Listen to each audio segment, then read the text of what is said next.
3. Selamat datang di POCI, Podcast Pancasila, dengan judul Penerus Bangsa Kritis Pancasila. Oke, perkenalkan saya Egy Deku Wicaksono, biasa dipanggil Egy dari Hubungan Internasional Angkatan 2020, dan di sini aku nggak cuma sendiri nih, tapi ada teman-teman yang sudah mendukung dan berkecimpung dalam terlaksananya podcast pada hari ini. Gitu. Nah, di sini tuh boleh ada banyak ini ya, tapi boleh nih kenalan satu-satu, mungkin dari Evelyn. Hai, aku Evelyn Florentin, biasa dipanggil F, dari jurusan akuntansi angkatan 2020. Halo semuanya dan halo juga Bapak, nama saya Nada. Di sini saya dari angkatan 2020 jurusan Hubungan Internasional. Boleh lanjut? Halo dan selamat sore Bapak, nama saya Ratu Alia Salma, biasa dipanggil Alia dari jurusan akuntansi angkatan 2020. Halo semua dan juga Bapak yang terhormat. Nama saya Jeremy Desa Sugiharto dari jurusan Manajemen 2020. Ya. Halo semua dan selamat sore Bapak. Saya Winson Cahyadi dari Akuntansi 2020. Halo semuanya, halo Bapak. Saya Maza Indira dari Hubungan Internasional 2019, sorry. Iya. Selamat sore Bapak dan teman-teman semua. Perkenalkan saya Dinda Aisyah, bisa dipanggil Dinda. Saya dari jurusan akuntansi angkatan 2020. Oke, nah kan udah perkenalan nih dari semuanya nih. Nah, kita kan datang podcast ini untuk mendapatkan ilmu gitu. Nah, kan ilmunya juga pastinya harus dari seorang yang mungkin sudah berkecimpung dalam hal-hal itu yang sudah kita pastinya akan bahas gitu. Nah, kira-kira hari ini ada narasumber keren ya. Nah, kira-kira siapa nih Evelyn narasumber kita pada hari ini?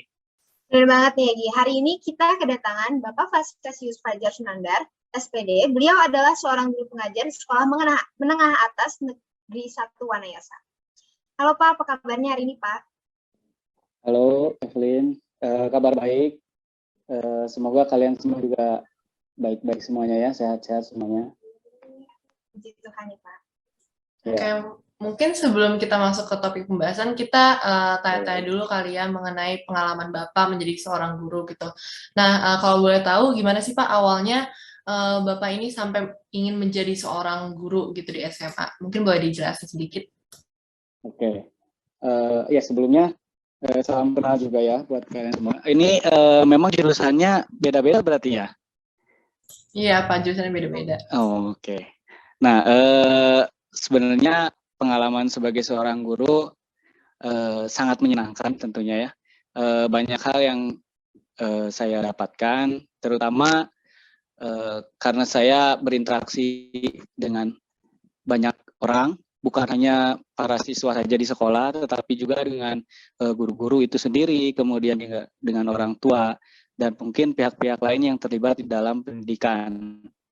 Nah, ini memberikan pengalaman baru bagi saya khususnya karena memang dulu ketika saya masih SMA, memang saya tidak memiliki keinginan atau cita-cita untuk menjadi seorang guru gitu ya. Tapi karena memang takdirnya saya harus berkuliah di Universitas Pendidikan. Nah, maka dari itu setelah lulus dari Universitas Pendidikan Indonesia, saya memutuskan untuk menjadi seorang guru.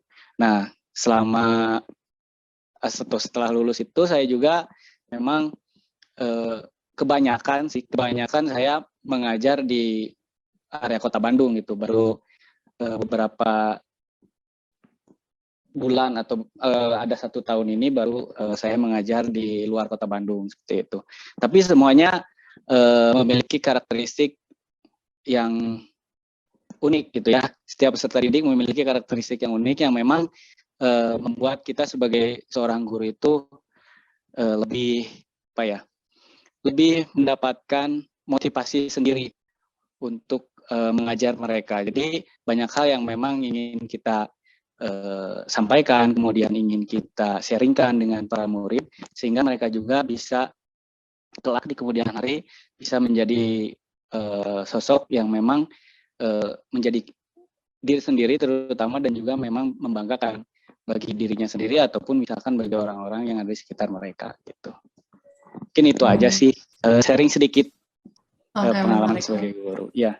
Menarik sih. Tapi tadi kan Bapak bilang awalnya sebetulnya belum pengen jadi guru gitu ya. Nah, tapi karena sekarang udah jadi guru, itu sebetulnya enjoy nggak? Dan sebetulnya apa yang bikin Bapak untuk kayak termotivasi untuk terus menjadi seorang guru gitu? Ya, baik. Nah, sekarang karena memang ibaratnya dalam tanda kutip saya sudah terlanjur, dalam tanda kutip ya, terlanjur itu terjerumus gitu lah ya. Di dalam dunia pendidikan ya tentunya saya harus menikmati gitu ya.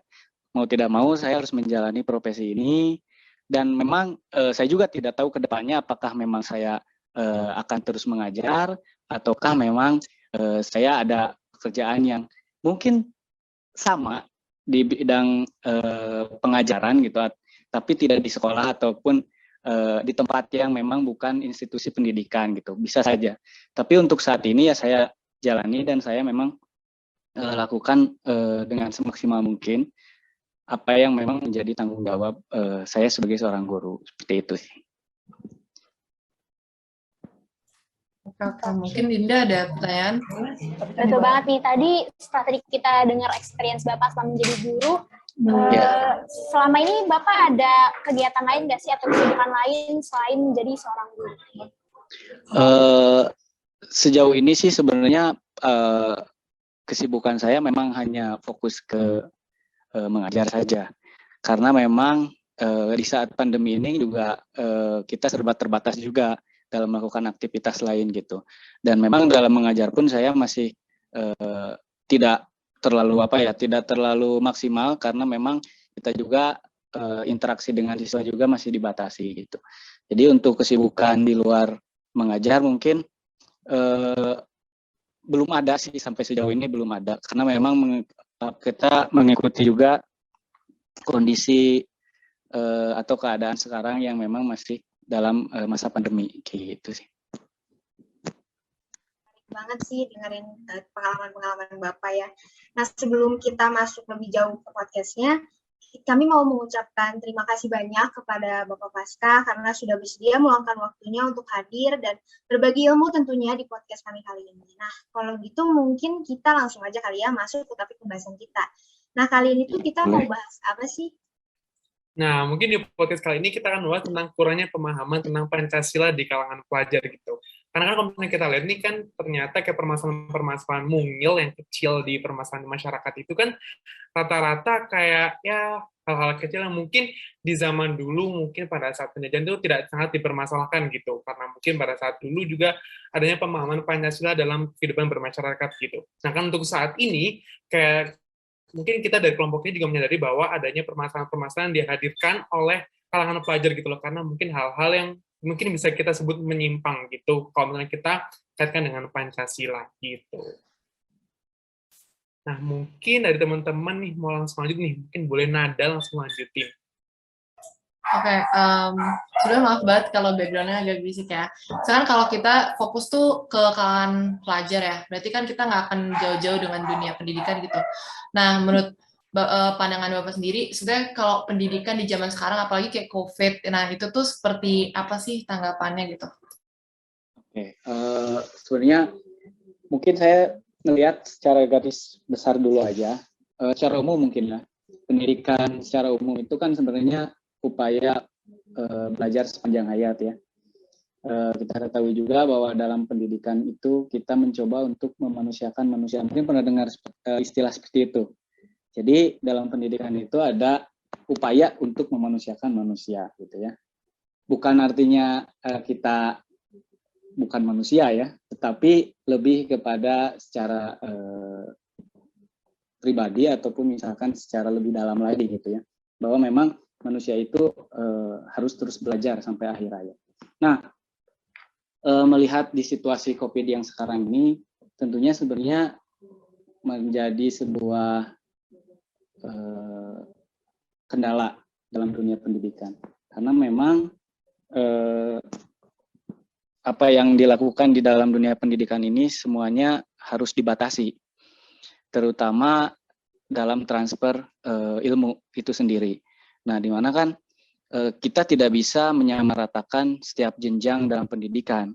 Itu anak SD itu tidak bisa kalau misalkan terus-terusan diberikan sistem pembelajaran daring. Beda dengan anak SMA ataupun misalkan anak-anak perkuliahan yang memang sudah lebih dewasa dan memang mengerti teknologi. Nah, ini sebenarnya menjadi kendala tersendiri dikala masa pandemi sekarang. Terutama memang terkait dengan penyampaian ilmu itu sendiri. Mungkin berkaitan dengan karakter yang memang dikaitkan dengan Pancasila. Pancasila ini kan berhubungan dengan pendidikan karakter juga. Itu memang masih bisa dilakukan mungkin dengan bimbingan orang tua di rumah.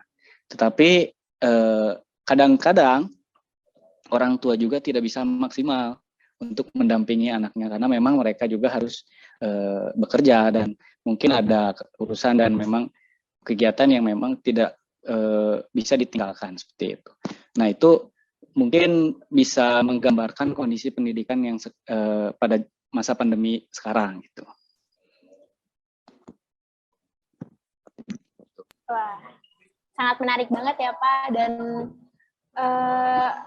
sebenarnya dengan adanya COVID seperti ini tuh berpengaruh nggak sih Pak tentang pemahaman Pancasila?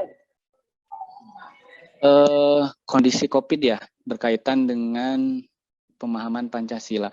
Nah, mungkin gini, jadi ketika COVID ini mulai menjadi pandemi lah ya, di Indonesia itu kurang lebih 2 tahun yang lalu sampai hari ini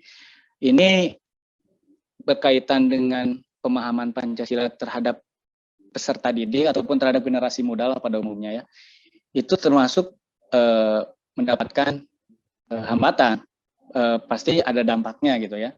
Kenapa? Karena memang pertama pemerintah sendiri itu sudah membuat sebuah sistem untuk bagaimana caranya kita itu menanamkan nilai-nilai Pancasila itu melalui kurikulum pendidikan seperti itu. Nah, kalau misalkan sistem itu sudah ditetapkan, kemudian dalam pelaksanaannya itu terhambat oleh kondisi ya seperti sekarang ini, yaitu pandemi, itu pasti agak sedikit terganggu gitu kan. Bagaimana kurikulum yang sudah direncanakan atau kurikulum yang sudah dibuat ini tidak bisa berjalan dengan maksimal.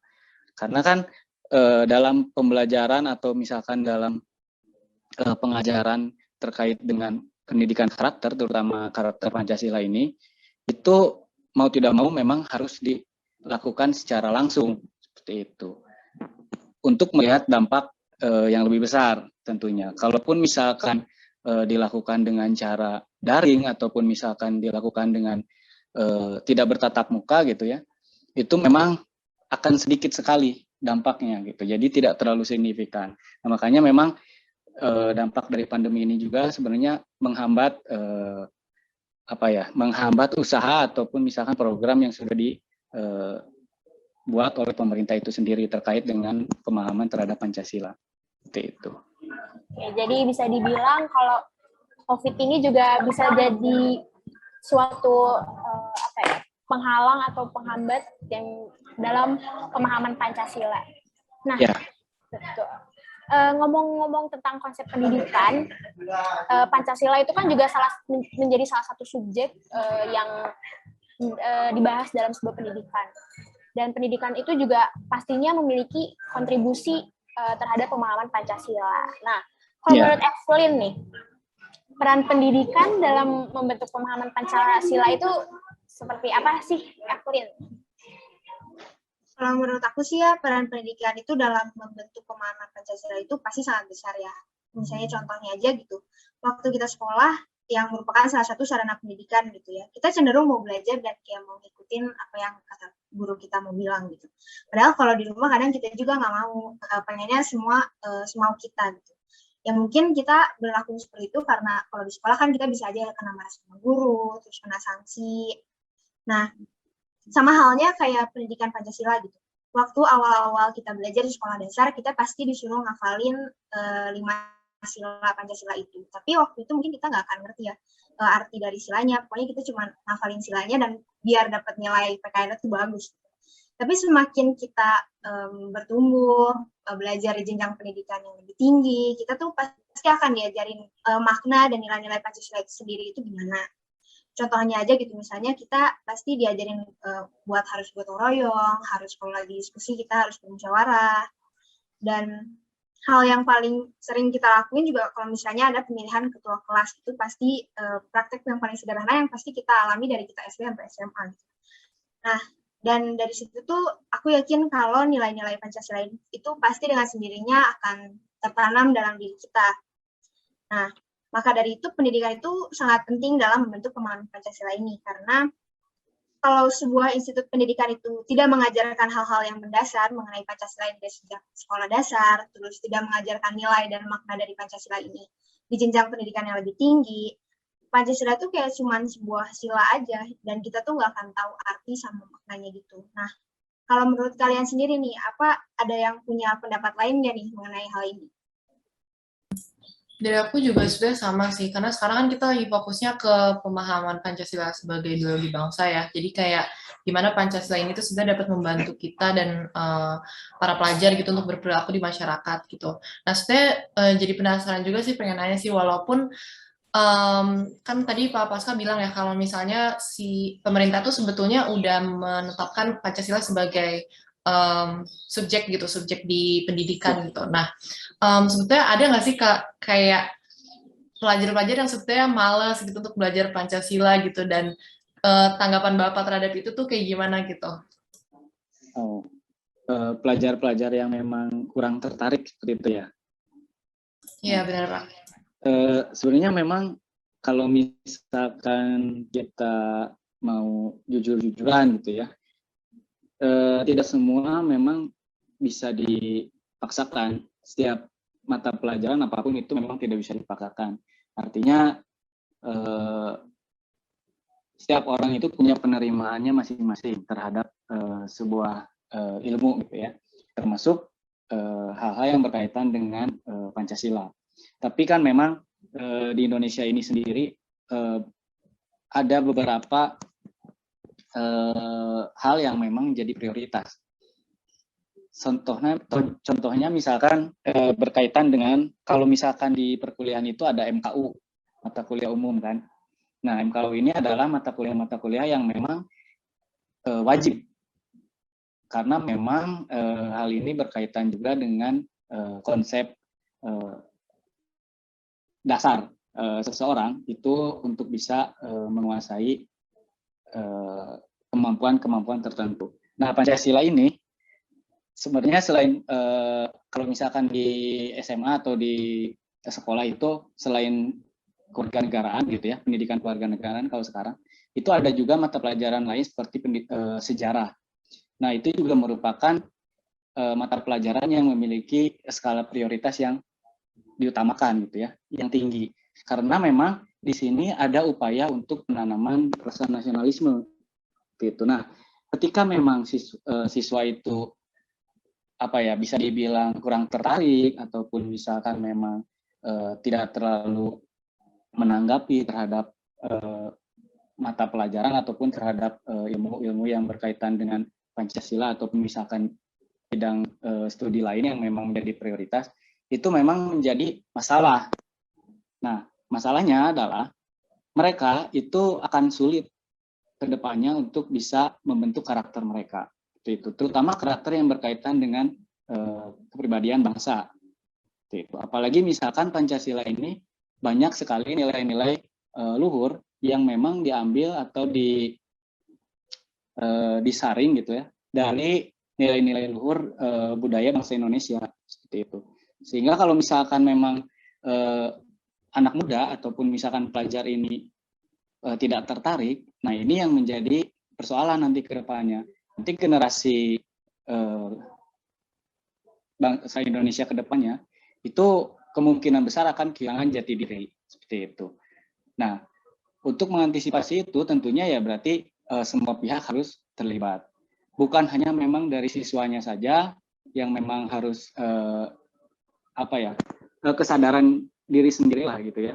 Tapi memang harus ada dorongan dari pihak lain. Misalkan terutama memang dari pihak yang paling dekat, misalkan orang tua. Ataupun misalkan ketika memang dia sedang di sekolah berarti pihak guru, kemudian bimbingan konseling dan lain sebagainya ikut terlibat seperti itu. Jadi memang di sini setiap seluruh pihak itu harus terlibat di dalam upaya membuat pembelajaran berkaitan dengan Pancasila ini bisa diterima oleh semua pihak, terutama oleh generasi muda, seperti itu. Baik, Pak. Kan tadi Bapak juga sempat nyinggung ya bahwa kalau pelajar-pelajar itu masih kurang tertarik juga kan sama pelajaran Pancasila atau tentang PKN ini. Nah, terus udah ada apa upaya-upaya dari berbagai pihak juga yang untuk biar bisa menarik para pelajarnya. Kalau menurut Bapak sendiri, apa ada cara upaya yang lain untuk mendorong para pelajar ini untuk belajar Pancasila lebih menarik gitu, Pak? Atau ada teknis belajar yang diganti atau gimana menurut? Oke. Itu lebih kepada teknis pelaksanaan berarti ya. Nah, memang sekarang di pembelajaran, ya bisa dibilang di kurikulum terbaru 2013, memang tidak hanya menekankan kepada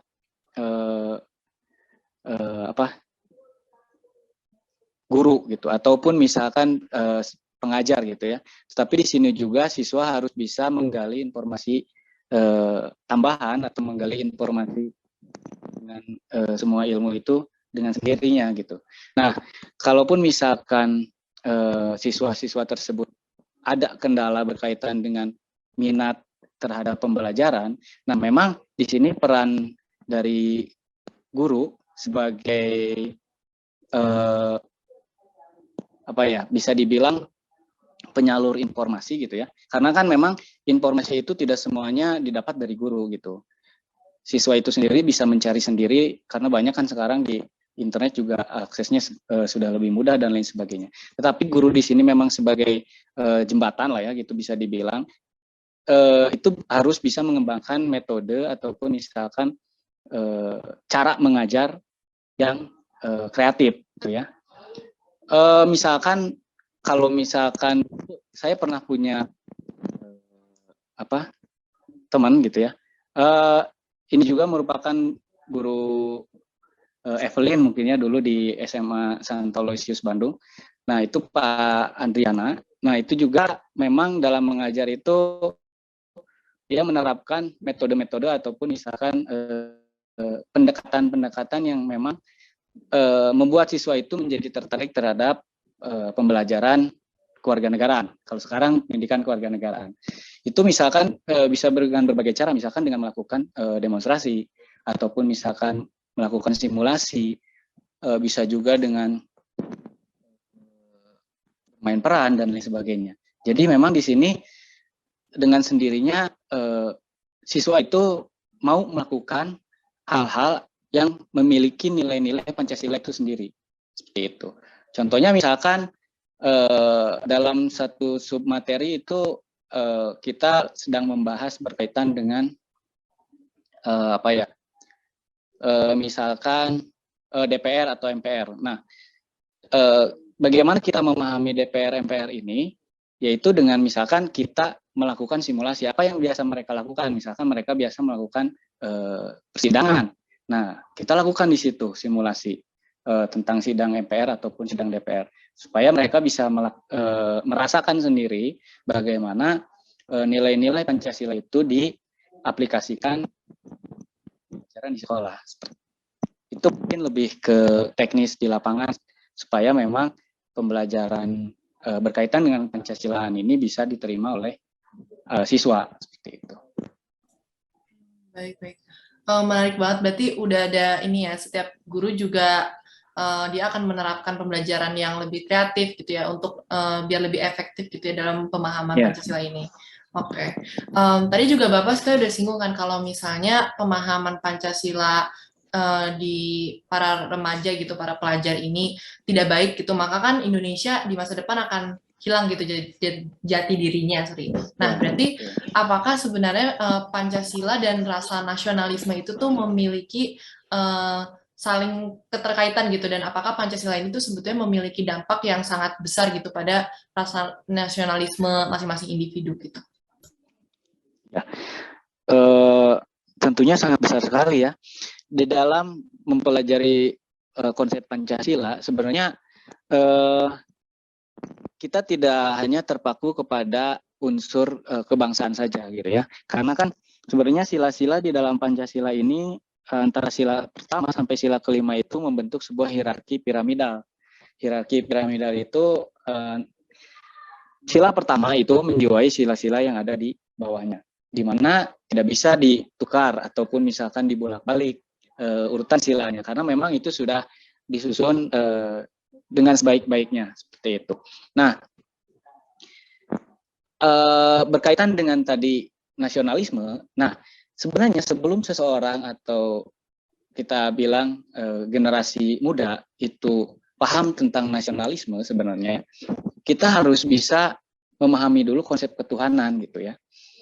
Karena kenapa? Karena di dalam Pancasila yang paling utama itu yaitu berketuhanan gitu. Berketuhanan yang Maha Esa tentunya ya.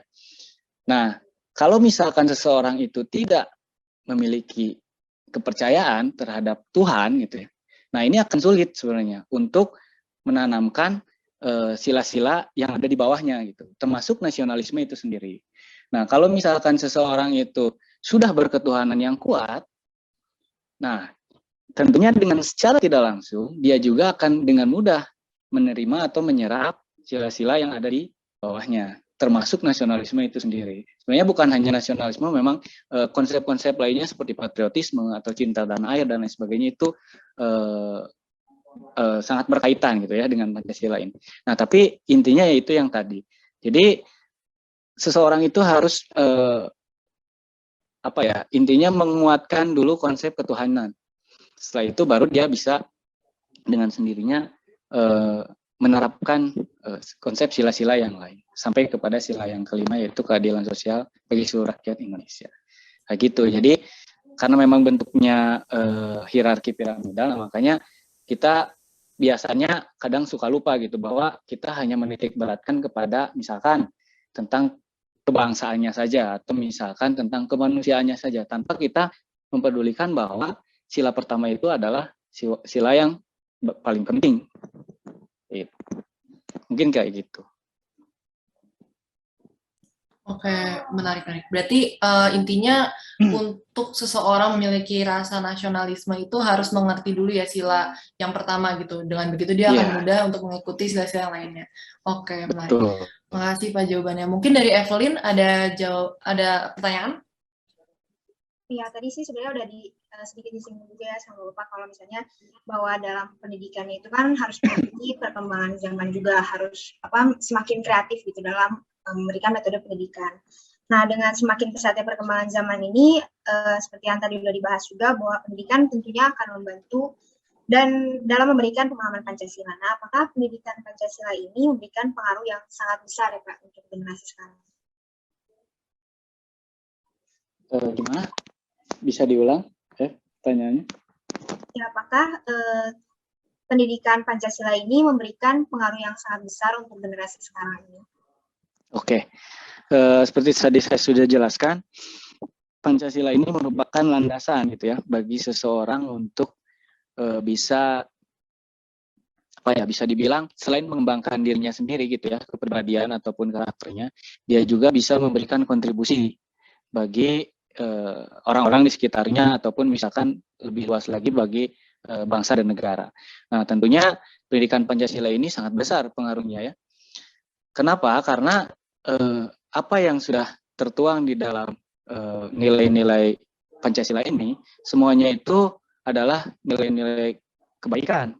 Nah, ketika kita ingin membangun sebuah bangsa, tentunya kita akan berpacu pada dasar atau landasan itu sendiri. Nah, di mana Pancasila ini merupakan landasan atau dasar negara Republik Indonesia. Sebagai dasar, tentunya dia merupakan acuan dalam segala jenis perilaku kehidupan bernegara seperti itu. Bahkan Pancasila ini juga merupakan acuan juga bagi segala jenis peraturan ataupun perundang-undangan di Indonesia seperti itu. Sehingga apapun yang terjadi berkaitan dengan kehidupan bernegara itu pasti selalu mengacu kepada Pancasila. Nah, makanya pendidikan Pancasila itu benar-benar penting. apalagi kita sebagai warga negara Indonesia ya.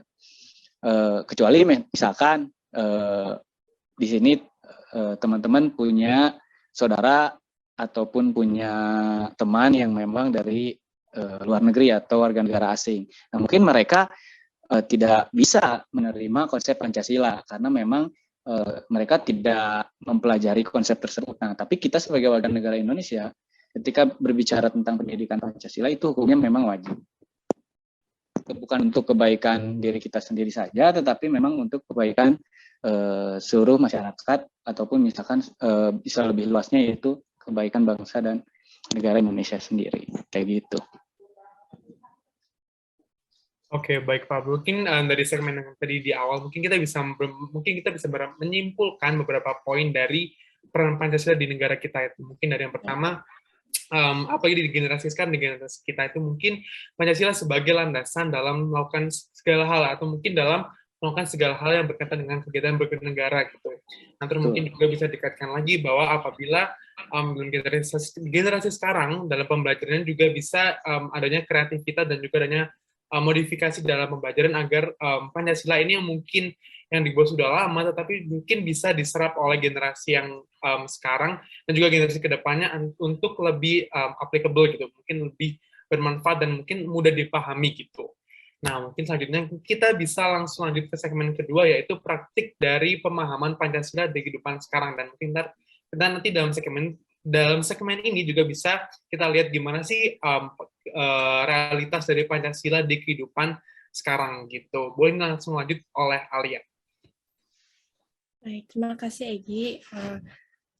Sebelumnya kan Pancasila itu kan pasti harus diimplementasikan ya Pak ke dalam kehidupan bermasyarakat. Nah, menurut Bapak apa saja sih tantangan yang membuat generasi sekarang ini sulit untuk memahami dan mengimplementasikannya Pancasila, nilai-nilai Pancasila gitu di dalam kehidupan bermasyarakatnya? Oke. Nah, tantangannya sebenarnya ya pasti semakin bertambahnya tahun gitu ya, atau semakin pesatnya era globalisasi, apalagi kita sudah memasuki revolusi industri mau 5.0 ya sekarang. Nah, itu semakin ke sini pasti semakin besar tantangannya ya. Nah, terutama itu pasti tantangan yang memang datangnya itu dari luar. Nah, dari dalam memang selalu ada tantangan gitu ya. Tapi karena memang kita memasuki era globalisasi, di mana hubungan antara negara ataupun hubungan antara manusia dengan manusia ataupun masyarakat dengan masyarakat itu semakin meluas gitu ya, global, pasti tantangan dari luar itu akan semakin besar. Nah, yang pertama misalkan yang paling intinya yang paling dekat lah gitu dengan generasi muda itu adalah berkaitan dengan pengaruh budaya luar gitu ya. Nah, ketika generasi muda kita itu sudah mulai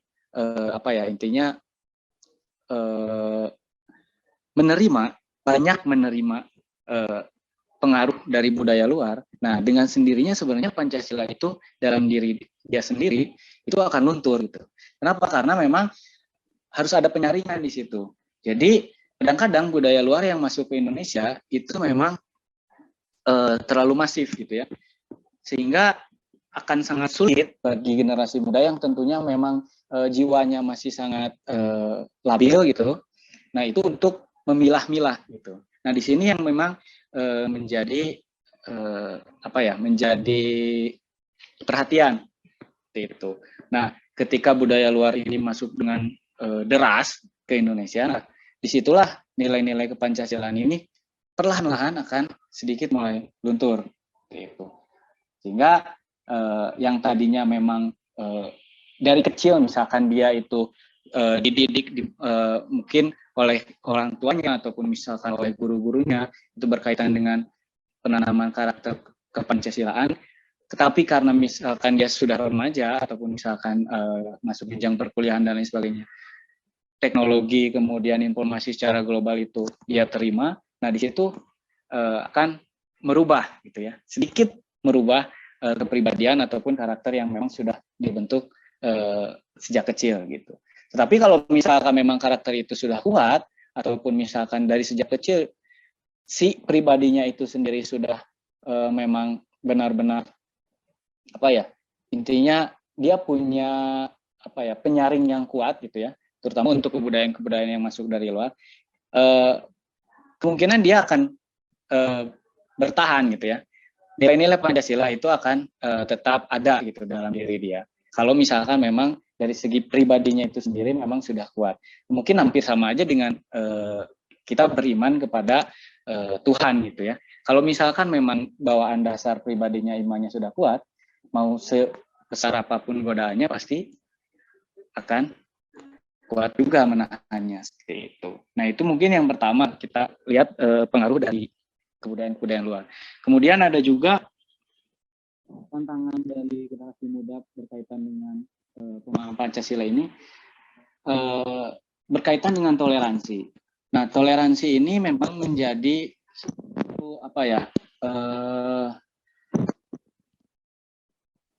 bisa dibilang suatu konsep yang memang dalam pelaksanaan atau penerapannya itu agak sulit dilakukan gitu ya. Walaupun memang di dalam dari segi teori gitu ya, toleransi ini gampang gitu sepertinya untuk diterapkan. Tetapi setelah kita di lapangan atau misalkan kita mulai menerapkan ini di kehidupan kita, ini agak sulit gitu. Nah, toleransi ini juga kan bukan hanya berkaitan dengan agama saja, tetapi juga berkaitan dengan ras, kemudian budaya, ataupun misalkan suku dan lain sebagainya. Nah, ini jadi tantangan juga nih ke depannya. Nah, generasi muda bisa nggak nih berperan sebagai tokoh yang memang proaktif gitu dalam menjunjung toleransi ini gitu. Toleransi ini kan memang setiap intinya setiap kali ada semacam semacam peristiwa gitu ya atau fenomena itu pasti akan viral gitu ya. Misalkan berkaitan dengan kelompok atau organisasi keagamaan tertentu misalkan. Nah, di Indonesia kan pasti selalu viral. Nah, ini ketika melihat kondisi seperti ini, nah peran generasi muda itu harus proaktif. Nah, proaktif ini yaitu tidak diam aja sebenarnya ya. Jadi maksudnya tidak disebutnya tidak acuh, tidak juga memang mengompori gitu, tapi proaktif di sini berusaha untuk menjadikan kondisi yang memang bermasalah yang diakibatkan oleh kesalahpahaman berkaitan dengan toleransi itu bisa diselesaikan atau misalkan bisa diberikan solusi oleh generasi muda. Nah di sini berkaitan dengan toleransi tadi itu juga tantangan bagi generasi muda. Kemudian nanti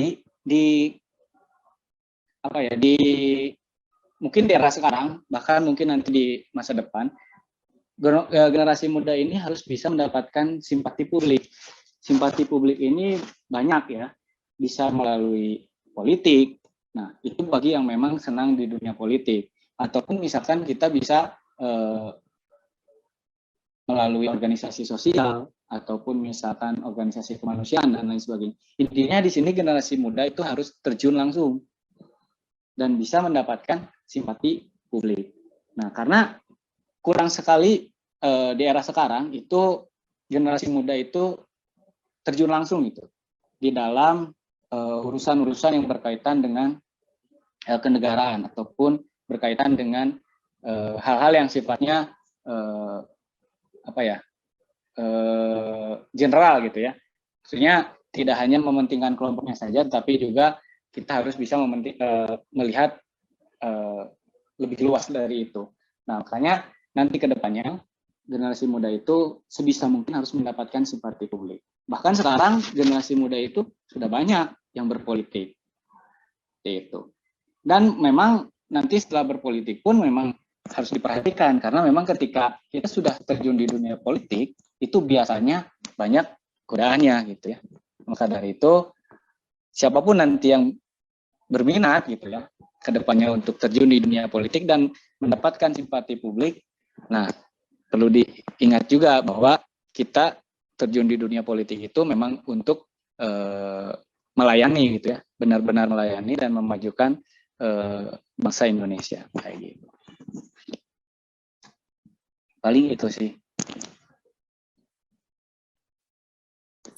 Oke, mungkin bisa dilanjut dengan Jeremy. Tadi Jeremy mau menambahkan sesuatu. Pak, saya juga mau bertanya, tapi sebelumnya izinkan saya share screen dulu ya. Saya mau memperlihatkan satu video, Pak.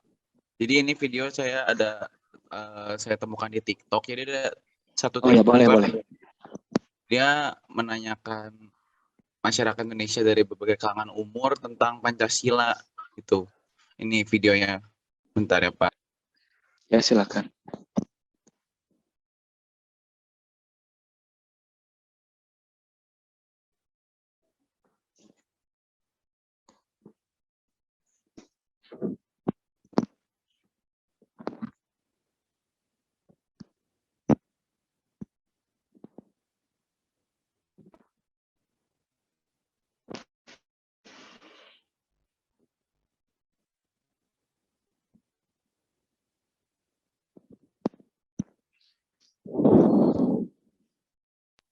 Ya, bentar Pak ya, ini agak buffering ini Pak videonya. Jadi sudah saya download.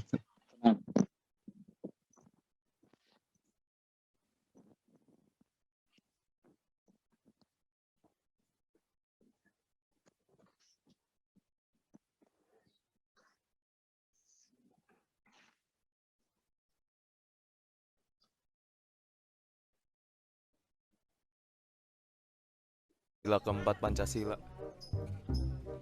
Lupa bang. Lupa ya. Coba sebutin sila keempat Pancasila. Tuanan Maha Esa. Sebutin sila keempat Pancasila. Kemanusiaan apa? Sila keempat Pancasila. Kurang apa sih? Sila keempat Pancasila. 3, 2, 1. Enggak apa, enggak apa. Waduh, kabur dia. Sebutin pasal keempat Pancasila. Pasal keempat Pancasila. Panjangan. Coba sebutin sila keempat Pancasila. Sila keempat, kerakyatan yang dipimpin dengan hikmat. Udah. Udah itu aja. Sebutin sila keempat Pancasila. Garuda Pancasila. Bukan Garuda Pancasila, Bu. Pancasila. Nah, itu dia videonya. Nah, kalau kita lihat dari video itu sih sebenarnya kayak lucu gitu ya, ngeliatin TikTok, terus TikTokersnya juga kayaknya enjoy banget gitu bikin konten itu. Tapi kan sebenarnya kita kayak sebenarnya prihatin gitu ngeliatin video itu, karena ternyata banyak banget masyarakat yang masih kurang paham dan nggak tahu sama nilai sila Pancasilanya. Nah, mungkin Jeremy mau nanya. Ya, thank you Evelyn. Jadi tadi pas saya mau izin bertanya. Tadi kan saya sempat share screen juga videonya. Jadi menurut Bapak gitu ya, dari video yang tadi saya kasih lihat yang ditampilkan. Jadi kalau menurut Bapak apakah masyarakat Indonesia sudah cukup memahami Pancasila gitu kalau dengan jawaban yang mereka kasih tadi, atau mereka memerlukan lebih gitu, pendidikan yang lebih gitu tentang Pancasila, Pak? Ya, nah sebenarnya itu konsep pembuatan, maksudnya itu kan semacam membuat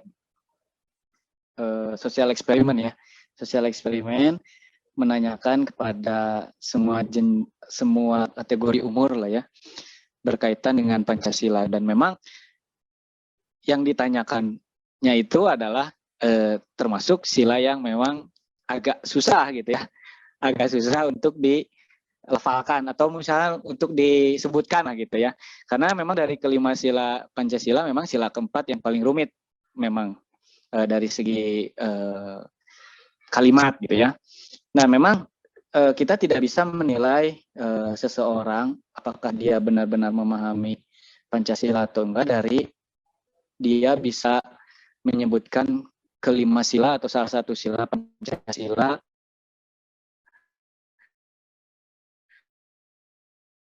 atau tidak, itu perilaku dan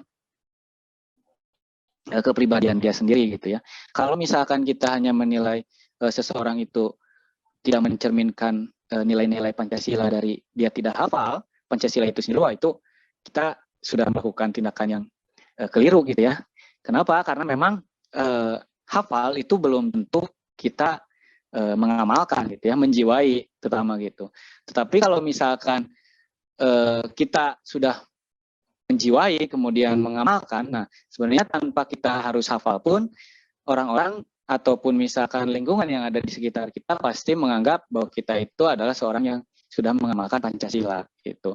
Dan memang kadang-kadang untuk orang-orang yang memang dalam kaitan yang memang sudah tidak lagi mengenyam dunia pendidikan, itu mungkin sah-sah saja ketika memang dia lupa, tidak bisa menghafal lagi sila-sila dalam Pancasila gitu. Tapi untuk pelajar ataupun misalkan mahasiswa gitu ya, itu ya mungkin yang menjadi pertanyaan, bagaimana seorang pelajar atau seorang peserta didik atau mahasiswa bisa tidak hafal dengan Pancasila. Tapi kalau misalkan memang mereka yang sudah tidak lagi berpendidikan ataupun tidak lagi tidak sedang mengenyam pendidikan dan lain sebagainya, mungkin wajar-wajar saja, karena mungkin keterbatasan juga dari segi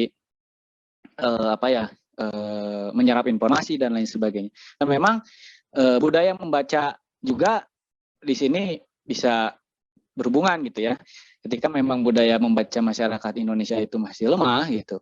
Nah, ini juga berdampak kepada pemahaman gitu ya. Bahkan mungkin sebelum pemahaman terkait dengan pengetahuan masyarakat Indonesia terkait dengan hal-hal yang bisa dibilang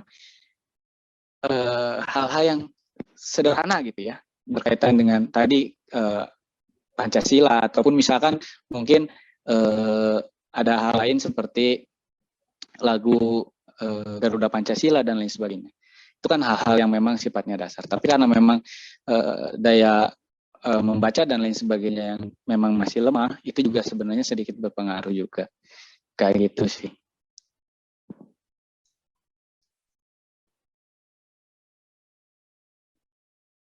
Oke, terima kasih Pak tanggapannya. Mungkin Moza mau ngomong dulu.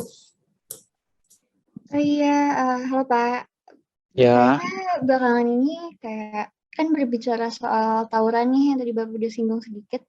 Baru-baru ini tuh saya ada baca berita juga di Kompas, tapi yang online, kompas.com, ada kasus soal tawuran pelajar. Ini tepatnya tuh pada tanggal 25 November. Di depan Pamulang Square, Pamulang Barat di Tangerang Selatan berarti ya. Nah, tawuran ini tuh melibatkan kurang lebih 20 pelajar lah. Terus juga ternyata tuh si pelajar-pelajar ini bawa senjata tajam, kayak misalnya kayak celurit sama yang biasa dipakai tawuran kan kayak parang gitu ya Pak. Nah, mungkin kita bisa lihat sebentar ya tayangan yang dari tawuran ini. Boleh Ya, di-share screen? boleh saya izin share screen sebelumnya Pak ya. Boleh, silakan. Pemirsa, dua kelompok pelajar terlibat saling serang dengan menggunakan senjata tajam di Jalan Siliwangi, Pamulang, Tangerang Selatan.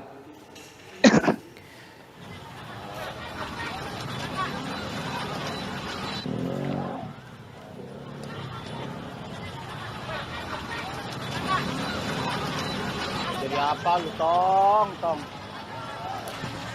Berdasarkan video amatir yang terekam warga saat dua kelompok pelajar terlibat tawuran di Jalan Siliwangi, Pamulang, Tangerang Selatan. Kedua kelompok pelajar yang berasal dari SMP PGRI 1 Ciputat dengan SMP Negeri 9 ini mempersenjatai dirinya dengan menggunakan senjata tajam. Dari keterangan saksi mata menuturkan bila aksi tawuran pelajar di Jalan Siliwangi ini memang kerap terjadi dan sangat membuat warga di sekitar resah. Sementara itu, satu orang pelajar berhasil diamankan petugas saat berusaha melarikan diri.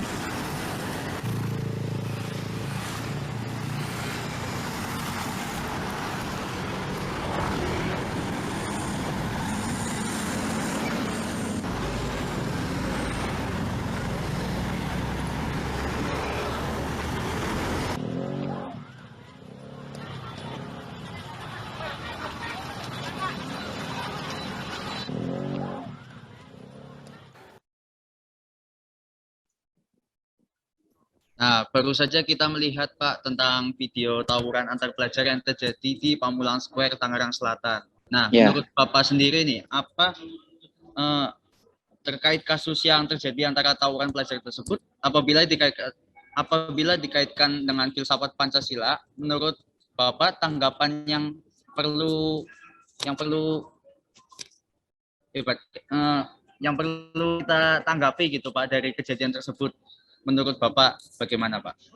Oke, nah sebenarnya kita lihat dulu ya, tawuran ini adalah suatu tindakan yang memang jelas ya melanggar hukum gitu ya. Sebenarnya bukan hanya tawuran, banyak lagi tindakan-tindakan melanggar hukum lainnya yang memang biasa juga erat dengan generasi muda gitu ya. Contoh misalkan dengan balap liar, kemudian vandalisme gitu ya. Kemudian ada juga yang mungkin demonstrasi yang memang bersifat radikal gitu ya, yang anarkis. Nah, semuanya itu merupakan tindakan-tindakan yang melanggar hukum, termasuk tawuran tadi. Nah, kalau misalkan kita lihat atau tinjau dari segi filsafat Pancasila, sebenarnya memang itu terlalu terlalu jauh gitu ya. Intinya gini, kalau misalkan Pancasila itu diterapkan dengan baik oleh semua kalangan, tentunya hal-hal yang tadi seperti ditunjukkan gitu ya, berkaitan dengan tindakan-tindakan melanggar hukum, tawuran dan lain sebagainya, itu tidak akan terjadi gitu. Karena pada dasarnya Pancasila itu sendiri adalah suatu konsep yang memang menurunkan nilai-nilai positif gitu ya, menurunkan hal-hal nilai-nilai yang terpuji gitu ya. Nah, kalau misalkan filsafat Pancasila ini ingin diterapkan ke dalam kehidupan generasi muda, terutama yang memang sangat perlu untuk sangat perlu untuk menjiwai dan kemudian memahami Pancasila itu sendiri. Nah, makanya generasi muda ini sendiri harus paham dulu konsep berkaitan dengan kebenaran gitu ya, atau hal-hal yang bersifat benar gitu ya.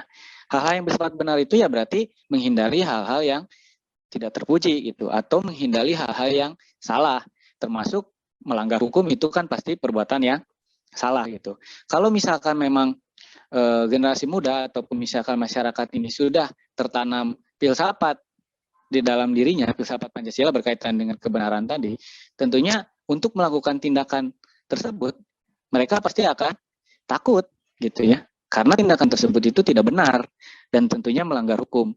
Dan Indonesia sendiri negara hukum yang memang menerapkan bagi setiap pelanggar hukum pasti ada sanksi gitu kan, pasti ada hukuman gitu ya. Nah, kalau misalkan mereka itu sudah benar menerapkan itu semua, tentunya ini tidak akan terjadi seperti itu.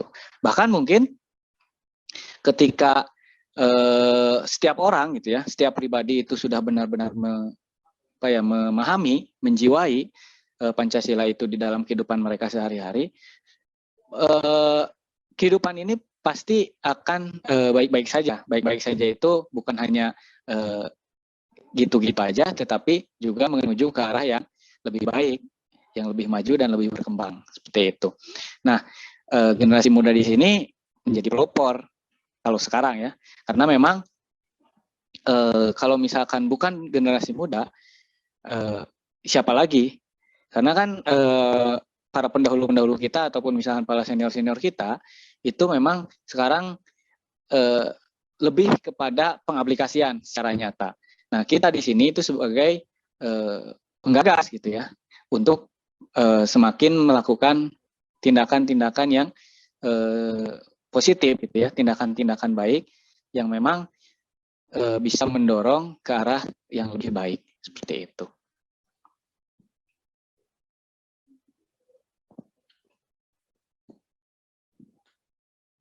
Oke Pak, menarik banget jawabannya. Tapi saya mau tanya lagi nih, mau kasih pertanyaan tanggapan aja. Tadi kan Bapak sebut kalau maksudnya kalau kita sekolah itu pasti ada pengajaran di mana kayak anak-anak murid di sekolah itu diajarin baik dan yang buruk gitu. Dipisahkan mana yang baik, mana yang buruk. Sedangkan gini, kan tadi kita lagi ngomongin soal tawuran itu banyak banget anak muda, apalagi maksudnya yang di-highlight itu anak-anak SMP yang notabene-nya masih baru beranjak dewasa gitu. Menurut Bapak sendiri kenapa sih mereka tuh udah dapet nih padahal di sekolah pengajaran baik dan buruk, terus juga penghayatan Pancasila di sekolah dan sebagainya itu tetap malah terjerumus ke tawuran gitu. Padahal udah ada hal-hal tadi gitu sih Pak. Nah, banyak sebenarnya faktornya ya. Mungkin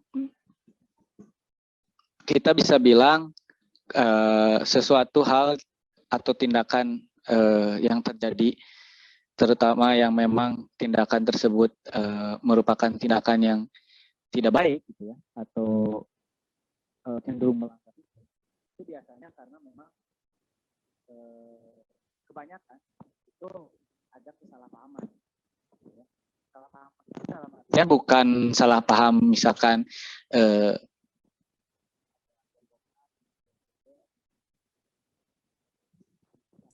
Pak, maaf Pak, suaranya nggak kedengeran. Nggak kedengeran? Karena mic-nya ditutup tadi kayaknya. Oh gitu. Iya, sekarang udah jelas kok. Udah. Nah, jadi kalau misalkan ya kembali lagi, kalau misalkan tindakan yang tidak baik yang cenderung melanggar hukum itu biasanya terjadi karena kesalahpahaman. Kesalahpahaman itu bukan kesalahpahaman yang memang menyebabkan kelompok A dengan kelompok B akhirnya bertikai atau terjadi tawuran dan sebagainya, tapi si pribadi itu sendiri salah memahami gitu ya apa yang memang sudah diajarkan gitu atau apa yang memang sudah diterapkan di sekolah misalkan. Contohnya misalkan seperti ini. Jadi ketika memang tadi di sekolah itu sudah diajarkan atau misalkan sudah diterangkan mana perilaku-perilaku baik ataupun misalkan perilaku-perilaku buruk yang tidak boleh dilakukan. Nah, kadang-kadang seseorang itu atau peserta didik, terutama yang memang dari segi usia itu memang masih belum memiliki pemikiran dewasa, itu menangkap informasi atau menangkap pengetahuan yang memang disampaikan kepada dia itu kadang tidak utuh gitu ya, tidak utuh. Contohnya misalkan ketika dijelaskan bahwa tawuran itu merupakan tindakan yang memang dilarang atau bahkan cenderung melanggar hukum. Tapi karena memang dia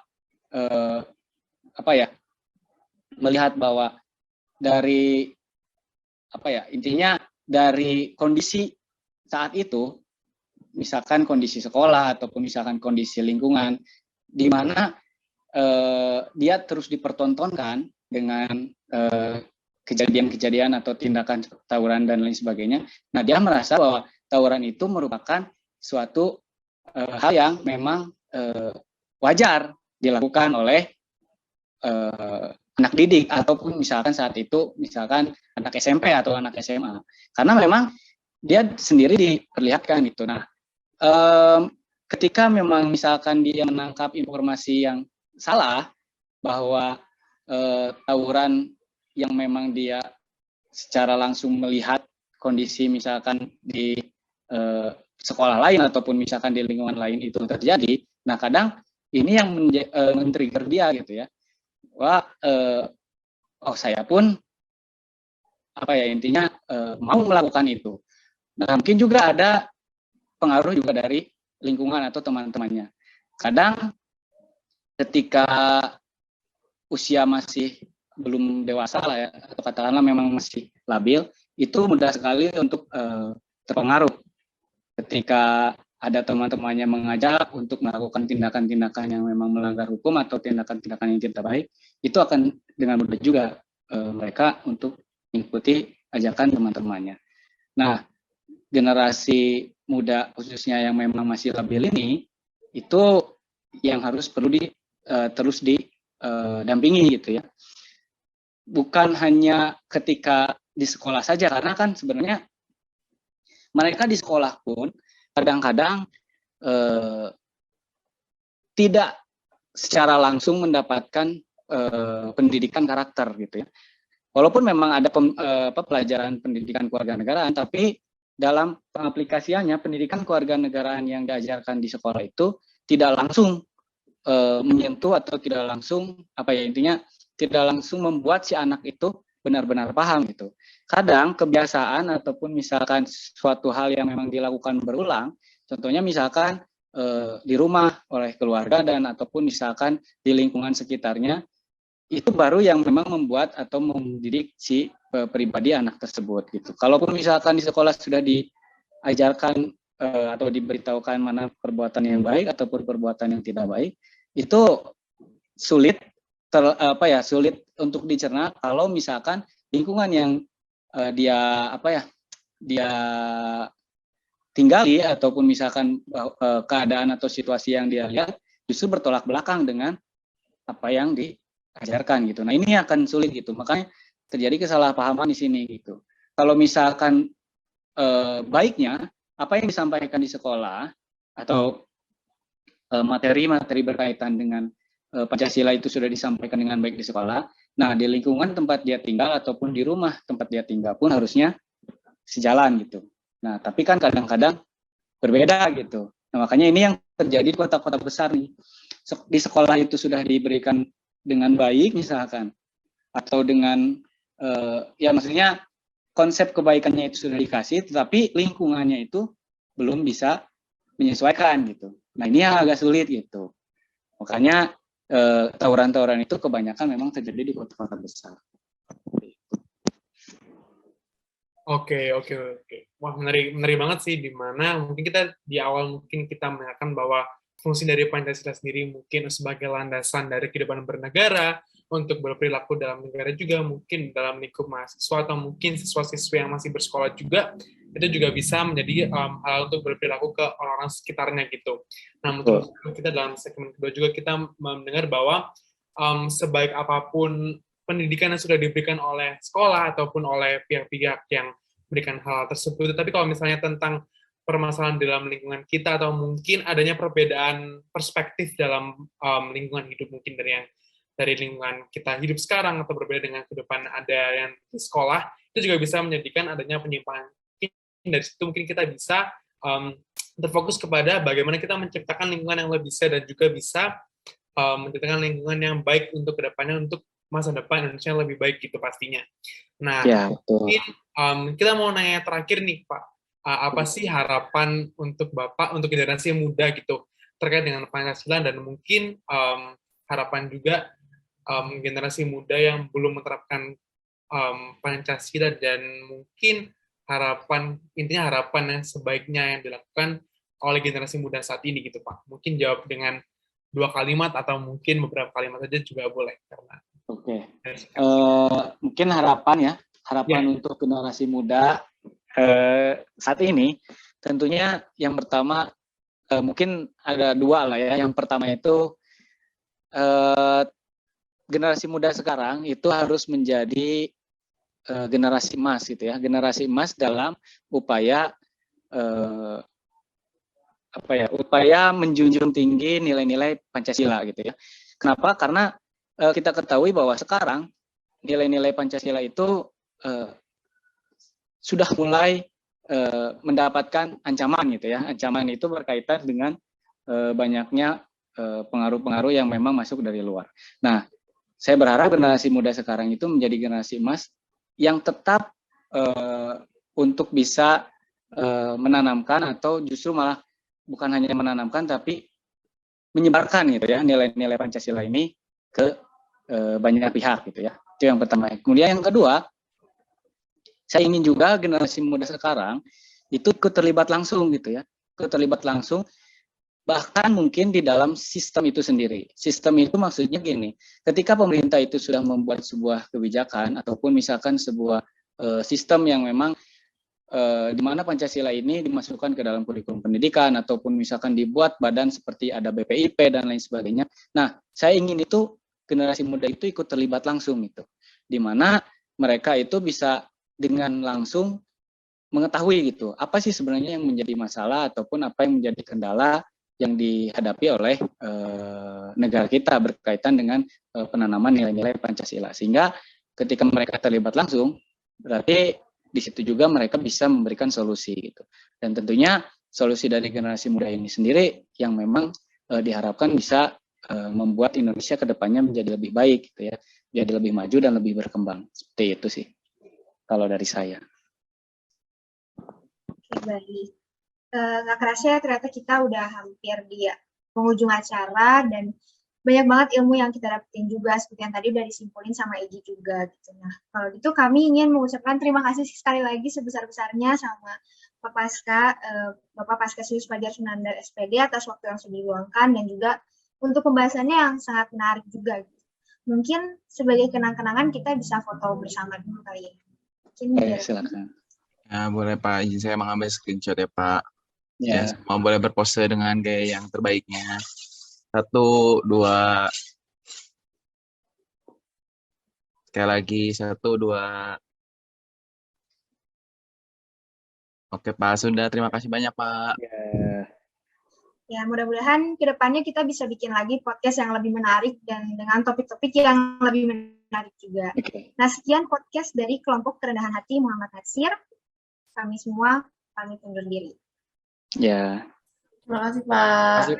Ya, sama-sama.